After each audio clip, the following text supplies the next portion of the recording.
తిరుపతిలో వైఎస్ఆర్ కాంగ్రెస్ పార్టీ రైతు పోరుబాటు కార్యక్రమం నిర్వహించింది. భూమన అభినయ్ రెడ్డి, చంద్రగిరి నేత చెవిరెడ్డి హర్షిత్ రెడ్డి భారీ ఎత్తున రైతులతో తిరుపతి ఆర్డీఓ ఆఫీసును ముట్టడించారు. ఆర్డీఓకి వినతిపత్రం అందజేశారు. రాష్ట్రంలో యూరియా సరఫరా చేయలేని కూటమి సర్కార్ తప్పుకోవాలంటూ వైసీపీ నేతలు డిమాండ్ చేశారు.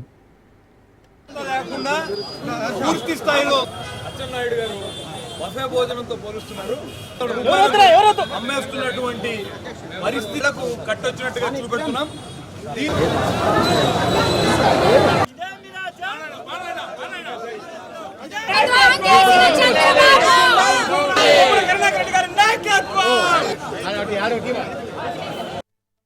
యూరియా కొరత ఏ విధంగా ఉన్నదో మీ అందరికీ తెలిసిందే. రాష్ట్రంలో ఉన్నటువంటి ప్రధాన పత్రికలు, మీడియా ఎప్పటికప్పుడు రైతులు ఎదుర్కొంటున్నటువంటి సమస్యలను ప్రజలకు కళ్ళకు కట్టినట్టు చూపిస్తున్నప్పటికీ కూడా ప్రభుత్వంలో ఉన్నటువంటి పెద్దలకు ఎందుకో ఇవి ఎక్కలేదు.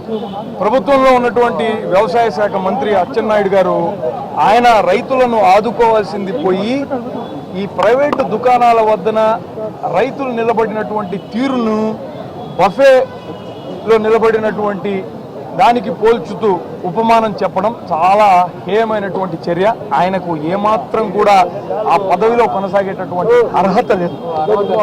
చాలా స్పష్టంగా రైతులు ఎదుర్కొంటున్నటువంటి సమస్యలు ప్రభుత్వానికి తెలిసినప్పటికీ ఊరికే ఉండిపోవడానికి గల కారణం ఏంటని ఆరా తీస్తే పిఎస్సీలకు చేరాల్సినటువంటి 50% యూరియా సప్లైనంతా కూడా దారి మళ్లించి ప్రైవేటు దుకాణాల్లో ఉన్నటువంటి వాళ్ళు ఒక కొరతను సృష్టించి 267 రూపాయలకు అందాల్సినటువంటి యూరియా బ్యాగును కాస్త 600 రూపాయలకు అందేటట్టుగా బ్లాక్ మార్కెట్ని ప్రోత్సహించి బ్లాక్లో అమ్ముకుంటూ దాదాపుగా 200 నుంచి 300 కోట్ల రూపాయల స్కామ్కి కూటమి పార్టీ నాయకులు పాల్పడినట్టుగా రైతులు భావిస్తున్నారు.